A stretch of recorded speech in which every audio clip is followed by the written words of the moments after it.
there's a part of us that still really loves formulating. Maybe not the chemist job itself, but formulating. So I think that's so appropriately said. Yeah, so I think that's how it all started.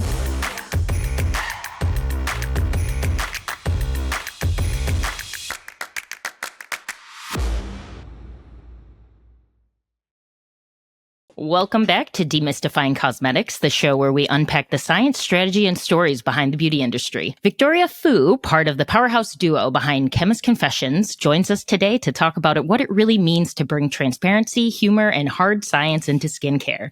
As a former L'Oreal chemist turned skincare educator and brand co-founder, she's helped to build a platform that debunks marketing myths, elevates chemist voices, and formulates products that actually work. In this episode, we dig into the science of formulation, the fine line between education and entertainment, and how they navigate the skincare hype cycle without losing sight of what really matters, skin health and integrity. Welcome, Victoria. Thanks for having me. Excited to be here. Yeah. I had a chance to speak with you before this, but I'd love for the audience to hear a little bit about that moment that sparked Chemist Confessions.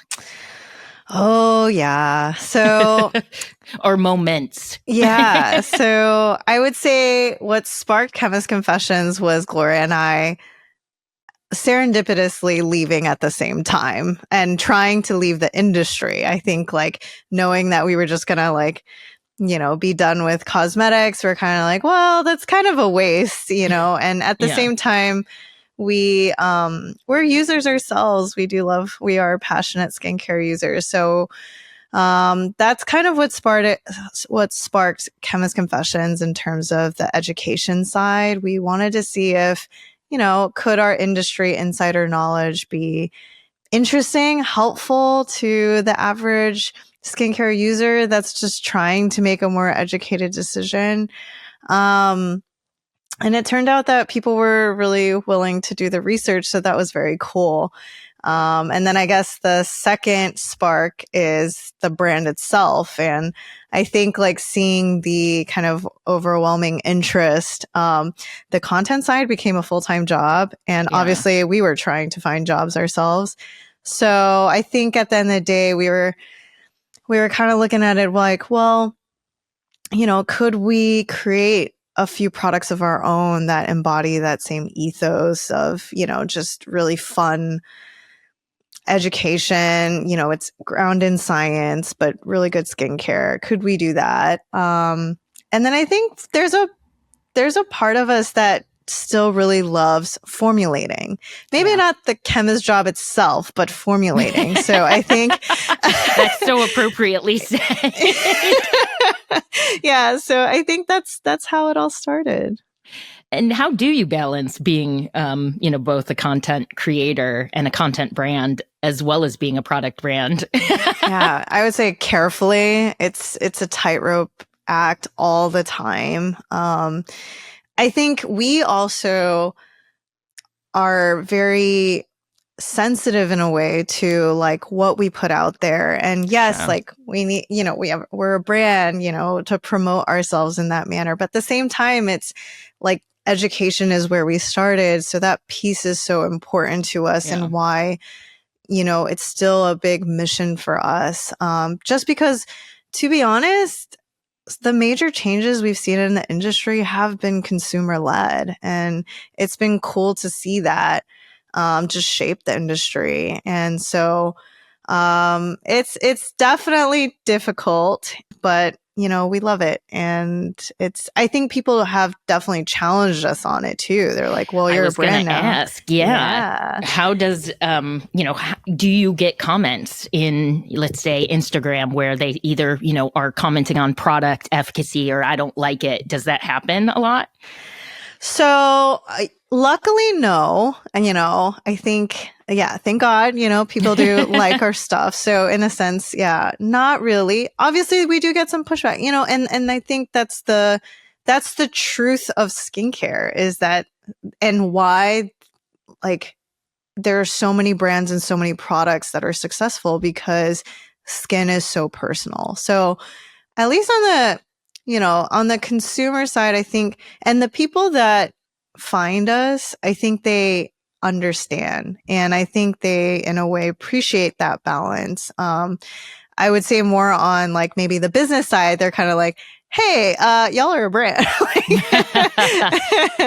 So, we do get some challenges there. But so far, the balance has been working for us and we're happy. Yeah. Good. Now, coming from L'Oreal, how has that experience influenced your approach to skincare education and product development? Okay, so I can honestly say 90% of what I know as a formulator comes from working in the industry.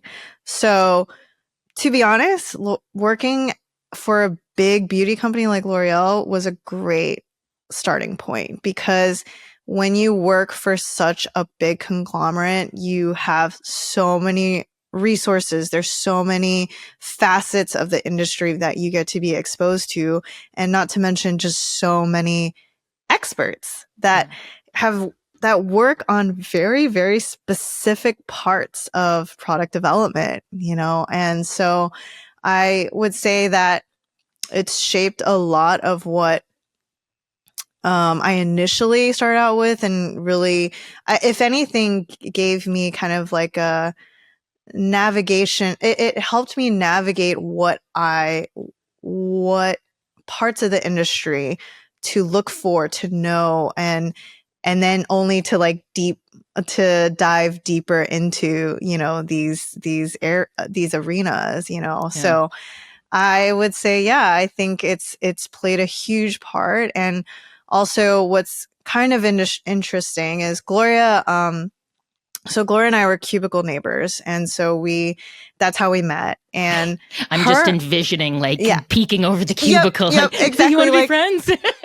Yeah. And so many times, when maybe a project doesn't go too well, it's like, hi, do you have a minute? I need to tell you something, So what's really interesting, so we both entered as skincare chemists, but she worked in more of the clinical side. So she got to work on brands like SkinCeuticals. And then for me, I started out actually in Kiehl's, but then moved upstream into anti-aging. So despite our jobs being kind of similar, right? You're skincare chemist, generally same level. Our expertise can be so different. It's like so many aspects that it's been a really collaborative effort. It's not like kind of like this similar knowledge. It's only just enriched that knowledge. So yeah, I wanted to kind of paint a picture on just how vast expertise can be. Oh yeah. We had a guest, Valerie George, who is in the hair dye space. Yeah. And that is, she had even mentioned, people assume, you can formulate skincare, you can formulate hair. Yes. And it's very true. Hair is something that, I am admittedly not very good at. Yes. Yeah. So there are specialty, almost niches for chemists. And we will happily tell people we are not makeup chemists. I cannot tell you that is the job we do not want and do not want to increase our expertise into that arena. And so it's so true. It's so true. In terms of the chemist point of view, can you walk us through how you think about skincare myths and what makes something worth busting? I think worth busting is key. Have you had those up where you say something and everyone's like, yeah, we know, or I think it's more like the level of effort that's required to myth bust is so taxing. And there are influencers out there that is their thing, and it's so admirable.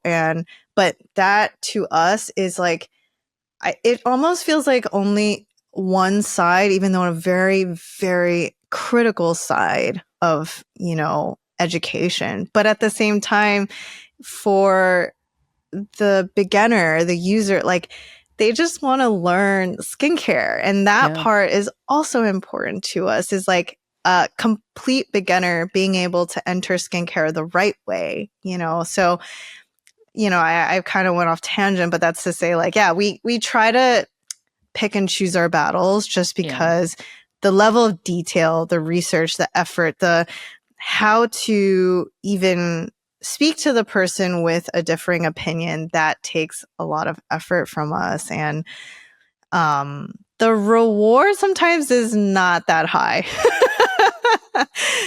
So in terms of, how do we approach it? I think we base it off of the level of like knee-jerk reaction that people have. The higher it is, the more that then there is a need for sure to like answer. And also when it comes to things like level of safety, like when we start questioning things like, the trend of making your own sunscreen, and because of your fear of sunscreens, like, let's definitely talk about that. That is a matter of safety, right? So I think, we don't tackle all of them, but we try to tackle what the most important. Yeah. Yeah.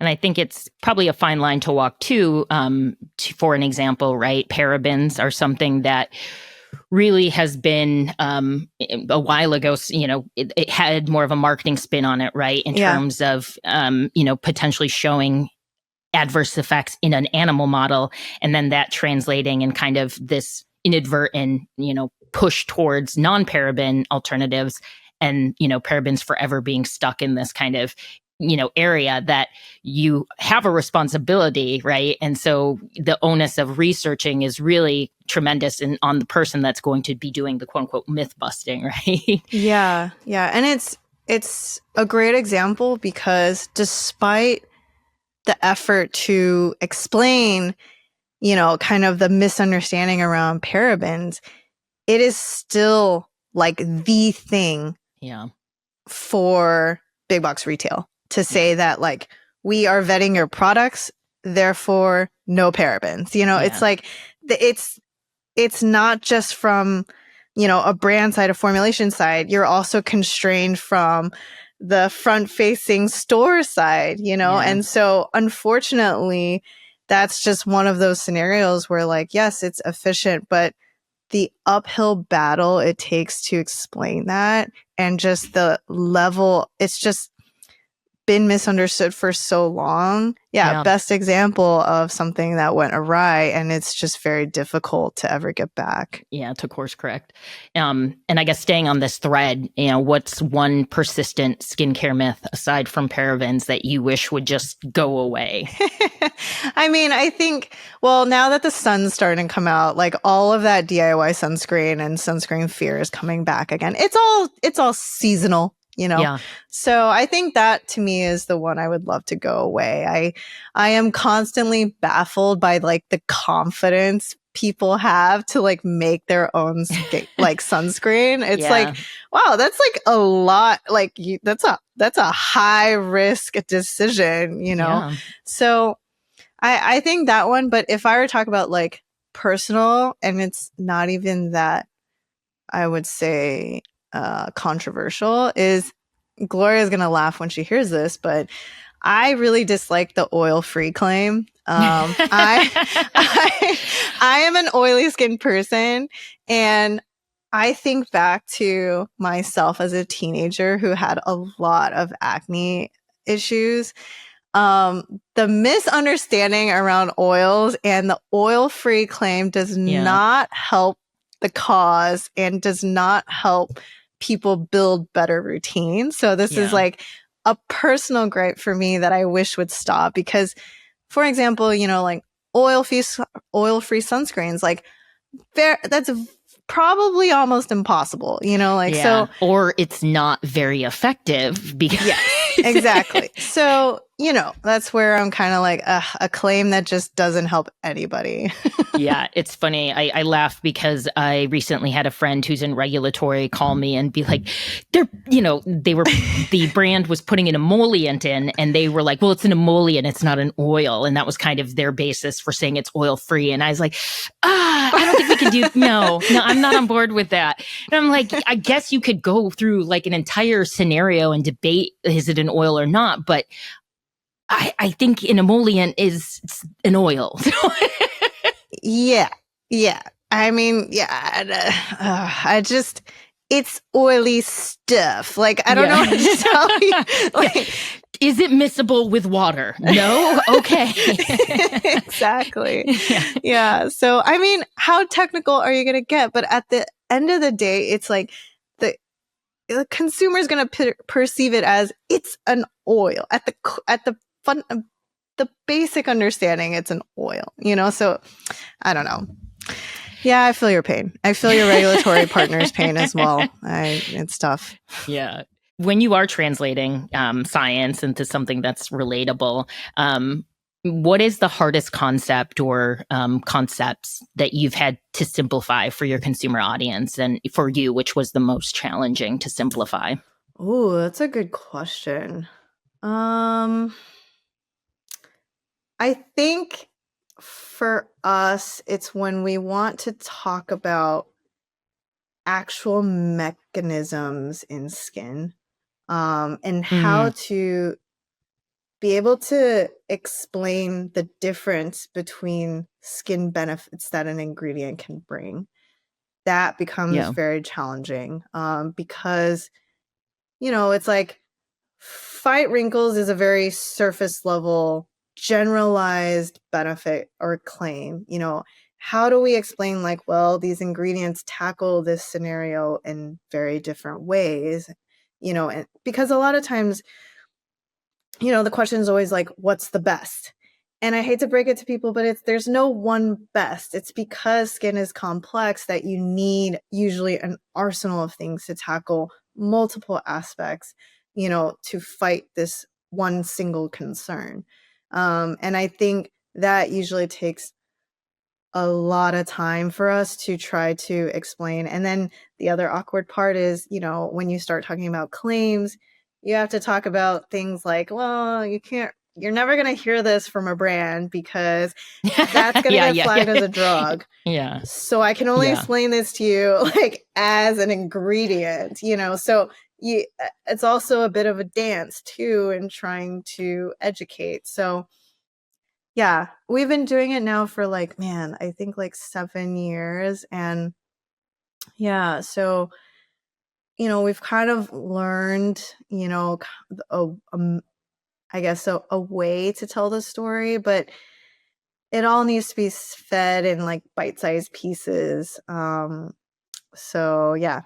I think we talked about this, but something that I think is close to mind when even I'm doing this podcast, and even if I have a statement, is how do you find in that education portion you can educate, relate, but not condemn, let's say, certain practices or brands, and also, not lose that relatedness. So not feeling as if you're talking down to somebody that, you're viewed as a trusted advisor.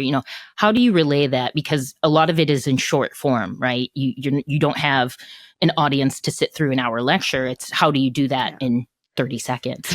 I mean, if I were to be honest, I feel like we're still figuring it out. I think I could confidently say it's not it's something we're constantly trying. I don't think there's one solution. I will say though, I think the hardest part for us, and we can say for us to go viral is much more challenging because our stances are just never going to be that black and white. It just at the core of who we are as people in science, that's just not how science ever is, so we made a decision of what is genuine. And what's genuine for us is to tell you, hey, it's really going to be a gray area. And we would always joke that for our marketing team, it's the word they hate to hear is "it depends," but it's literally what we keep saying. It depends. Have you Googled other words for "it depends"? I think we should. That's smart. But alternatively, something like. Yeah. So, I think we what we do know is that per channel, our content differs. So the best mode for us is through long form content like our podcast, just like this, like having a deeper conversation that allows me to go off tangent. And that is our main form. And then we kind of take bite-sized pieces. Usually they're just like interesting data points that maybe a study has done, just to share through social. Just enough info for honestly to kind of to kind of defend the gray area, you know. For example, we just did a episode on like, can you use water as a cleanser, you know, and through that it was like, well, actually there's a lot of studies that use just washing with water as a placebo control. There's a lot to take from that. And you know, but then we break that up and say like, well, yeah, there's a case for that, but there's also a case for a cleanser, and here's why, you know. So I think it's the tone, it's the wording, it's, you know, it's how specific can we be, you know, and all of that kind of helps in terms of short form. But we're constantly trying new things, so I couldn't even tell you like what is the main method. Yeah, and I guess how do you think your voice has maybe evolved over time? Oh, yeah. You know, I look back at like even the first episode and I was like, amateur. Even though the last one I did, the lighting was so messed up, I'm just like a silhouette. I love that, because I do feel like every year I look at the content, I'm like, ugh, amateur, you know? Yeah, no one's scrolling that far down, thankfully. You know? No, it's so true. I mean, we actually leave some of our content up from when we first started so people can see that evolution.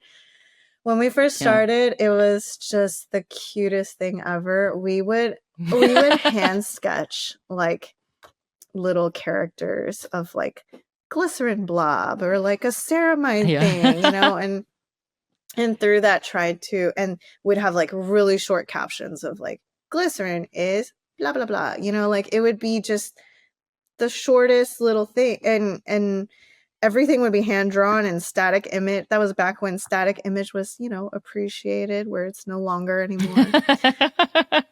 Maybe it'll make a comeback, a quick social media cycle. In 2 months, we're back to static form. Yeah, I don't know. Well, that'd be nice, actually. That'd be really nice. But yeah, and then now I feel like, yeah, it's all about video, and even then, I think the way we talk is so different. Yeah. So I don't know. It's just constantly evolves. You know, I think for me, podcasting has been great in terms of actually listening to people, like learning active listening skills and allowing for like space for others to speak and space for silence. So I do appreciate that aspect. Instead of the constant being like hit in the face with, you know, someone talking to you very quickly. Yeah. Okay, real quick. Raise your hand if you have dealt with active instability.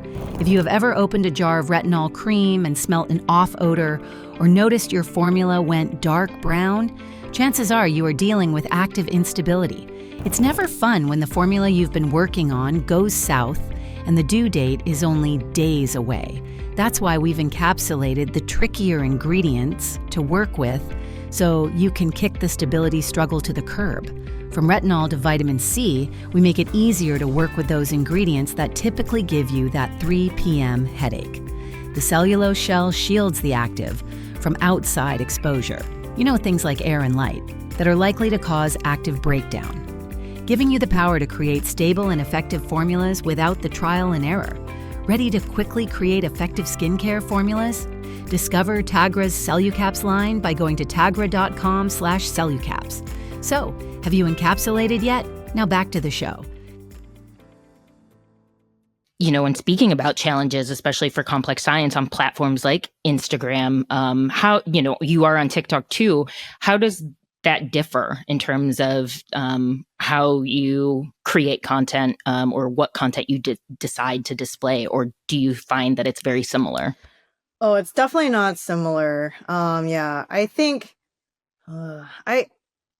So I think it's every piece needs a this sounds silly, but it's like we're not the kind of like entertainment platforms. There are some that do that so well with like humor and skincare, and but for us it's always like, what is the goal?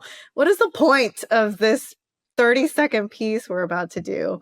And a lot of them are, like summaries. We also try to be a little bit more personal in the sense of like Gloria, luckily we actually have very different skin types. So Gloria is like dry skin. She has hyperpigmentation concerns, she's got these things, and luckily I actually don't have a lot of overlap with her where I'm like oily, acne, and so being able to like speak from individually, about now that we kind of we dissect products, we do like product comparisons. We sometimes will like speak from from that perspective, along with a lot of times it's just papers that we really like, and we're just like, hey, this is a really good paper that deserves some recognition, and I think you'd actually have a takeaway from this. And yeah, that's kind of how we work. In moving to product development side of things, how do you take those, whether it be a white paper, literature paper, or scientific knowledge, how do you take that and put it into products that consumers will actually want and understand? Well, I think for us, it's not even taking from papers. I think it's also like the industry as a whole. There's definitely a lot of good work that's done on the ingredient side of things. Now, being able to translate to consumer wishes, I think it comes from the fact that, again, like Gloria and I consider ourselves as having like three perspectives: the user, the chemist, and the brand owner. I'll be honest, these three are constantly not in agreement. I was going to say, which one has authority? What is the racy on this? Constantly not in agreement, in terms of the innovation side, that definitely comes from the formulator. It's seeing new tech, it's seeing new new formats, it's new textures, it's new, anything that kind of excites that bone in us usually is what drives the start of a project. But totally agree with you, actually translating to consumer, we're only two faces. So that's like not always going to cut it.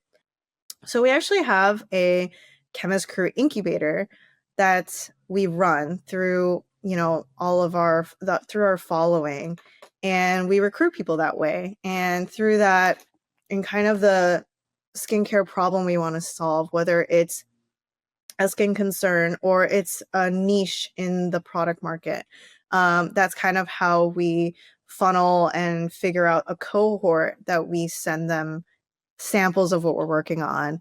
And that's kind of that compilation ends up leading to a launch. Yeah. Yeah. That's actually what I used to do at Mother Dirt. Yeah. We had a bunch of individuals that would volunteer, and we'd send them out product and get feedback and refine it from there. So yeah, it that's takes excellent. a collective, honestly. Yeah. What, in talking more about this kind of divide between like the chemist, the brand owner, and like personal use, and I'm always curious in talking to others that develop product, in addition to this, like, consumer side of things, how are you ensuring that what you are launching or what you want to make isn't just personalized for yourself, right? So, pretty thing, I'm going to grab it, but that pretty thing is like, oh, obviously Victoria's going to do that. How do you start to, I think, expand out of that, like maybe comfort zone or familiarity that you have? Oh, yeah, that's a great question. So luckily I would say because of our love of skincare, it's almost a tortured artist kind of love. I think seeing how, I guess I want to say seeing the research side, the supplier side, the ingredient side, all of that, there's so much innovation there that doesn't get translated to actually good products. I think seeing that for us is what's painful. And, you know, for example, you know, in our products, like I'm trying to think of an example of this for how we innovated, but the moisturizing market, right?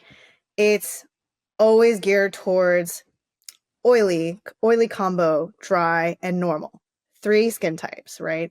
And what's really unfortunate and what most users don't know is that there is no rubric on how to formulate for these types of skin types. So that means that you could buy a combination skin product on one brand, go to the next one, and it's like on a completely different spectrum. And I think, you know, seeing that, but also seeing that there is so much work in understanding how to moisturize skin and having that not translate to skincare is what then wants us to innovate. Like, can we redo this in a way that wouldn't, I guess, like, would be adaptable to a person's skincare routine, but still be helpful so that they don't need to constantly like reset their routine when they, you know, when skin changes, because ultimately skin is going to keep evolving. And yeah, I think it's perspectives like that. And, you know, kind of also, I guess I feel like I'm kind of going off tangent, but it's that feeling that leads us to, you know, innovate. And it's really, in a way, it is for ourselves, but it's also because we want this industry to be better, you know, like we can make better, you know. Yeah.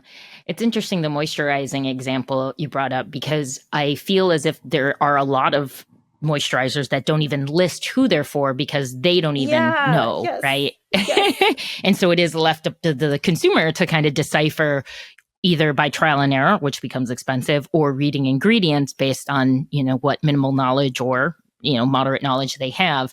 And so that is an interesting take in terms of, okay, where can we innovate, and actually being a little bit more prescriptive for, like, yes, you're going to need a different moisturizer than Gloria is, right? You have different skin, and that's the reality of it. I was I was just gonna follow up, because you also, you know, to wrap up that question, I will say when we launched the moisturizer line, it did not launch well, like in the beginning, because like we knew it was good for the consumer, but then there was still a translation that needed to happen for them to be like, I understand like how this line works and how to like make it my own. And so I want to say it's like, we see a solution, we know it's good for the consumer, but then it's like to get them to adapt, that part is still a challenge, you know, to do something very different. And yeah, so I did want to like add that one part.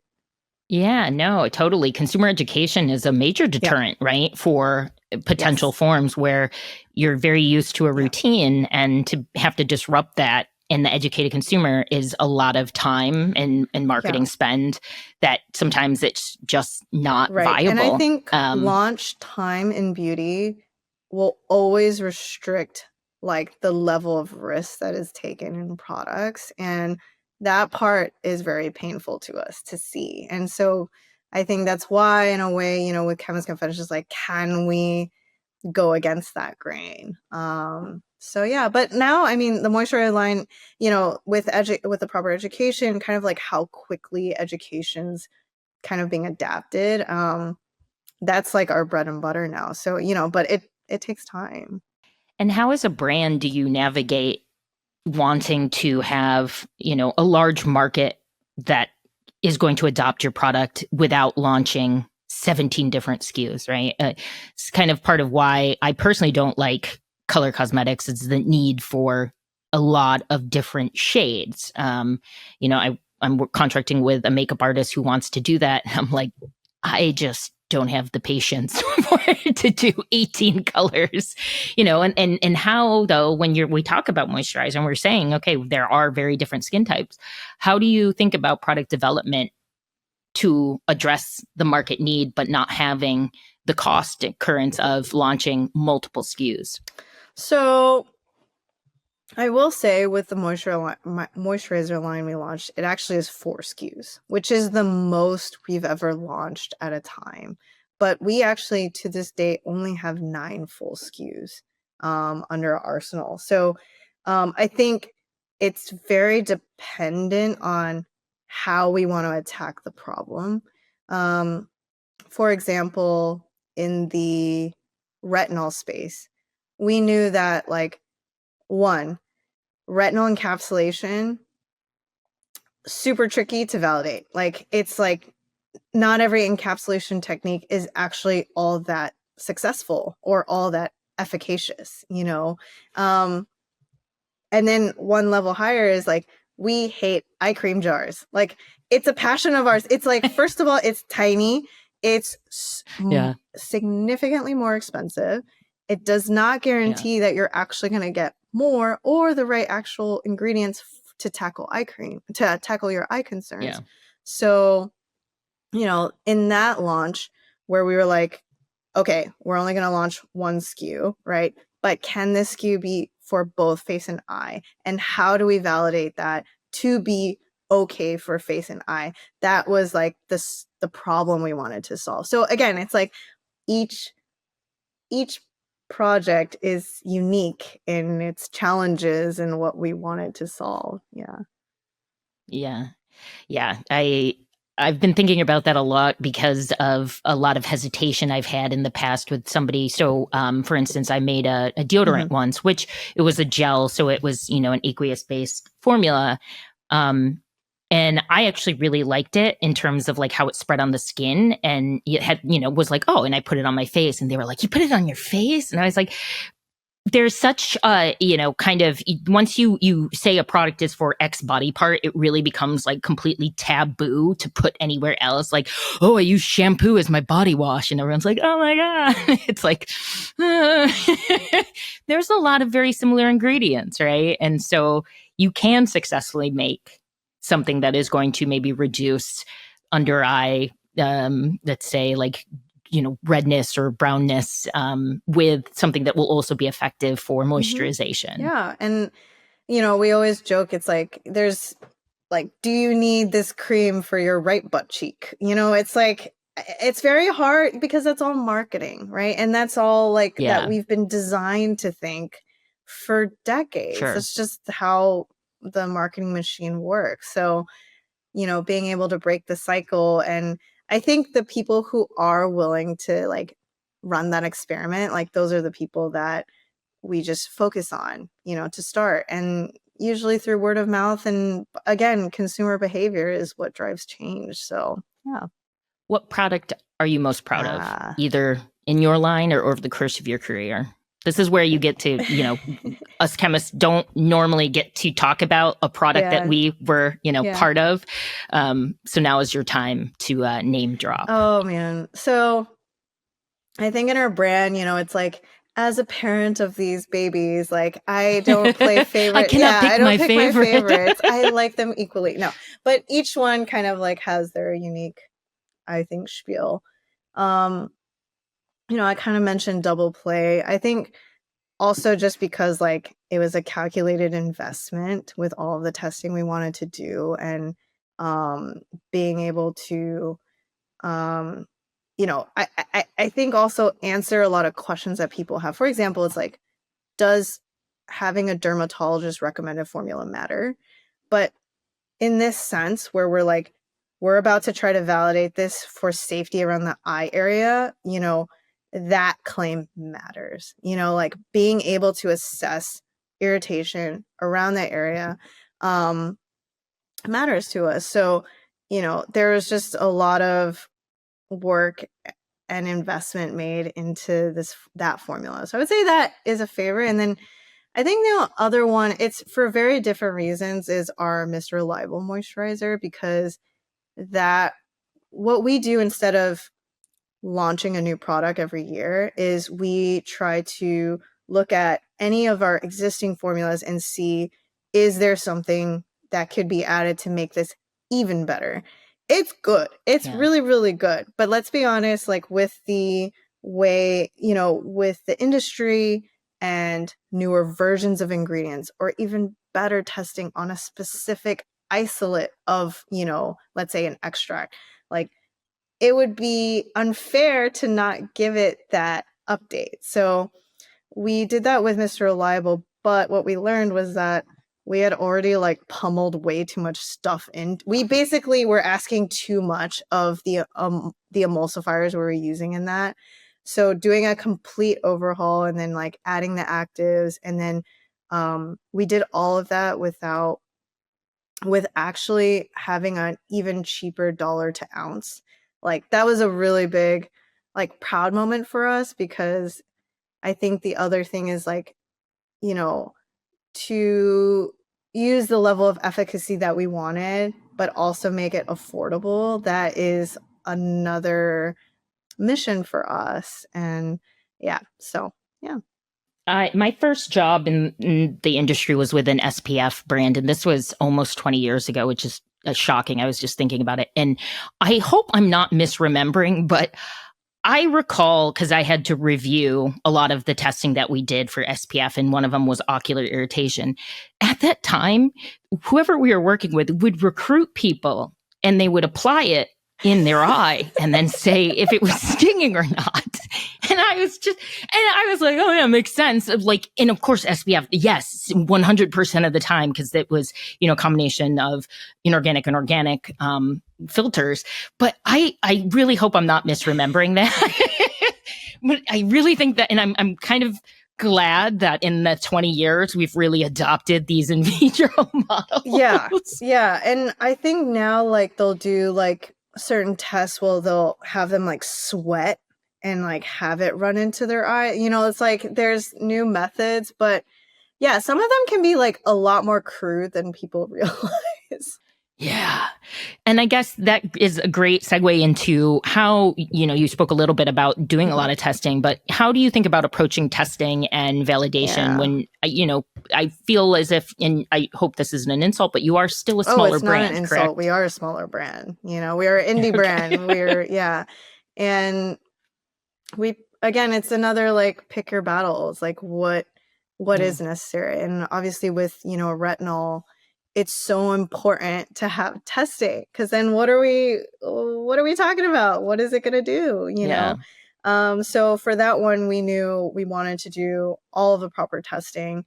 And even in the clinical, we wanted to make it as realistic as possible. So even in that, how we designed the protocol, we actually did a 12-week clinical, and baked in that 12 weeks, we did a 2-week onboarding period where we basically had the subjects only use it every other day to mimic an actual retinol onboard period. Which I'm going to say right now, no one's going to do, because that is wasted time and money on a period of time when you could possibly getting even better results. But like, again, like that's it's just why we feel like most realistic picture possible, is the only way we can function, and but I think with cost and everything, it's like there's no way, to be able to do for every SKU. We'd love to, but it's a matter of what. That's actually a pretty good idea. When I was at Seed, a woman that I worked with who helped to create the clinical trials would often put in a 2-week period, which basically was, for instance, if you're testing anything where you're asking somebody to drink something or even apply something, right? They may be individuals that aren't doing that on the regular. And so you're going to see a result regardless, So there was an opportunity to put that 2-week period in. And if someone's like, oh, I saw change, you're either psychologically, disposed to, kind of this placebo effect, or there's something in terms of a change in your routine that has impacted your health or the health outcome positively, right? So it does kind of make sense where if you asked users to just, go right into using retinol every day, you probably would have had higher adverse events, I assume.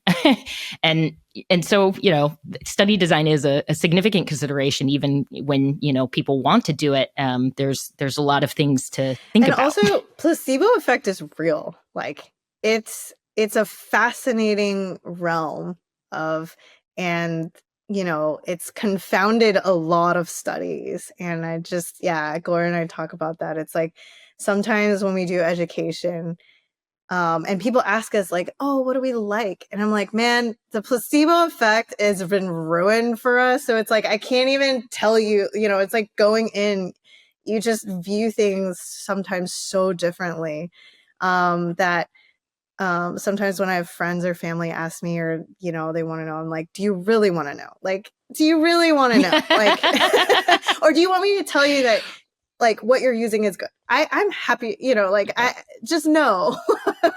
Yeah. Do you want to be blissfully unaware?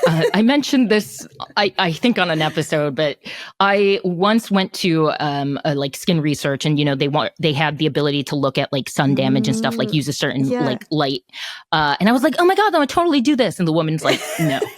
You cannot unsee it. You cannot undo it. And I was like, okay, I will live blissfully unaware of the damage I've done to my skin. You really cannot unsee it. Those lights do not lie. And it's kind of sad.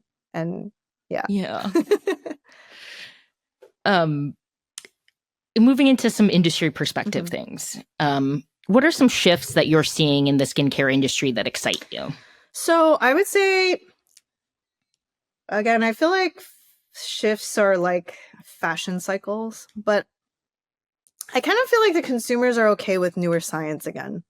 I think maybe like a couple years back, like people are all about the greats, and now I think now that the greats have like been done, I think now people are a lot more open to hearing about, some of the trendy science that you hear about. And that's good and bad, bad in a way of like, of course, that means you're going to get, a lot of launches that are just a little bit premature or, just don't really hold up in terms of showcasing that science. But good in a way of like, it does allow us to talk about concepts or aspects of skin health that maybe a lot just they just aren't aware of. And that part is fun for us, honestly. Yeah. And I guess, what do you think that the increase in openness to potentially like new innovations and also consumer awareness has also resulted in maybe like hyper scrutiny, where people are looking and kind of making, oh, well, this has preservatives or... Yes, of course. I think, and a lot of, sadly, a lot of armchair experts, and it kind of goes back to the question of like, how do we myth bust or when do we myth bust, but I think we always have to, okay, for example, like clean beauty, right? The scrutiny of ingredients, the level of scrutiny of ingredients. As much as it's painful and maybe kind of going off track, Gloria and I like to think of it as just these people are curious, like these people, this is their entry into trying to learn more. So instead of, meeting it with a lot of like, hey, why are you attacking, like coming from a sense of defense and anger, we try to see it more as like, this is that opportunity that maybe they're willing to hear a different perspective. They're trying to find out the truth. They're only trying to do better. And so I think keeping that in the back of our mind kind of helps us in handling the hyper scrutiny. Because sometimes when it hits you at the wrong time, you're like, just so infuriating. Yeah. Pause, walk away. So I'll deal with this later. Yeah. So, do you think the term clean beauty has helped or hurt consumer understanding of skincare safety? I think it's only created a new market. I think it's helped. Not really. I think in terms of no. I think sadly it does only create kind of like a knee-jerk reaction of fear. But what comes after that is helpful. You know, I think like what they learn, the people who are willing to hear, you know, be able to like dig a little deeper, their understanding becomes so much greater. So I don't know. Yeah. It's kind of a hit or miss. I think clean beauty, the definition in its truest form, is a very helpful noble thing, cause, right? right? It's right, yeah. But I feel like it has been hijacked Yes. by brands and potentially consumers to believe in one, you know, right Yes. answer. So, or one right thing where clean means green or clean means natural, and these misnomers.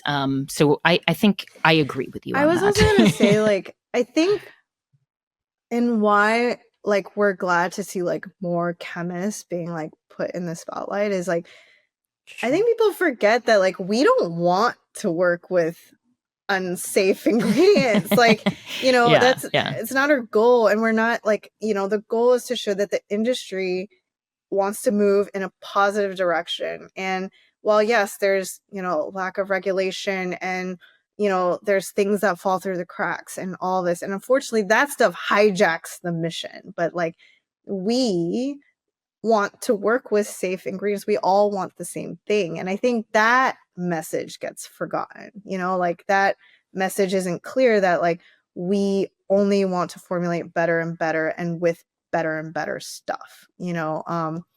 But yeah, I don't know. Well, let's do a little rapid fire. Just a few questions. All right. What's your favorite underrated ingredient? Okay, right now my favorite is right now. My favorite in skincare is silymarin. It's a yes. it's a I think because it's unassuming, it's a plant extract. So a lot of plant extracts, they just, you know, don't. It's got a lot of inherent like UV protection and there's a lot of really interesting science behind it in terms of skin benefit and even in like, you know, hyperpigmentation. So, but very fussy. It's a fussy extract. So, yeah. Yeah, that's so like my favorite underrated one is quercetin. Very fussy. Incredibly fussy. Very like staining, yes. Not that stable. Yeah, solubility. Terrible. Yeah, yeah, exactly. Yeah. If you could formulate a product with zero limitations, what would it be? When you say zero, is that like no claim, like no claims, no money, like money is not an option? Yeah, let's say that, but let's also say we're in a mythical world where you can basically anything can happen. Anything can be done. Oh man, I'm definitely going for a sunscreen or acne product because I think it's like, yes, it's a drug, so regulation important. But dang, there's like some huge limitations around there, you know, that's not by our design or wishes. Yeah. Yeah. Like if we could take a pill to have SPF protection, that'd be ideal. I mean, yeah, I think people have been trying. They've been trying to make that a thing. I know. And, you know, it's an interesting can of worms. Yeah, that's true. Who are you following right now on Instagram that's your favorite? Oh, good question. There is a couple. They're called the Lipstick Lesbians. They do a wonderful job talking about product development, like wonderful storytelling and just appreciation of the non-science effort that and science in a way, but you know, like almost non-science effort and putting together a really good product. And it's so, and I think the thing that I admire them for is that it is so relatable to people trying to find a better makeup. And I also appreciate that they feature brands that are not necessarily like trendy, like, for Yeah. example, I think Milani is a wonderful brand and just doesn't get enough of a highlight. Yeah. And they're just like they're just not as glamorous or just do a ton of work in marketing, but great products. And they've been like, touting them. And I just really appreciate that effort. Yeah. When they're so big. Yeah. If you could have any other career, what would it be?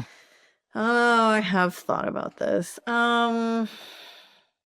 Any other career that's not in beauty. So, Well, it could be in beauty, I guess. maybe this is more of a retirement thing. But yeah, right. What would I be? Nothing. Independently wealthy?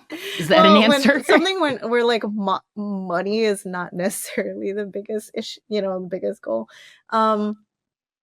My husband's like very into cocktails.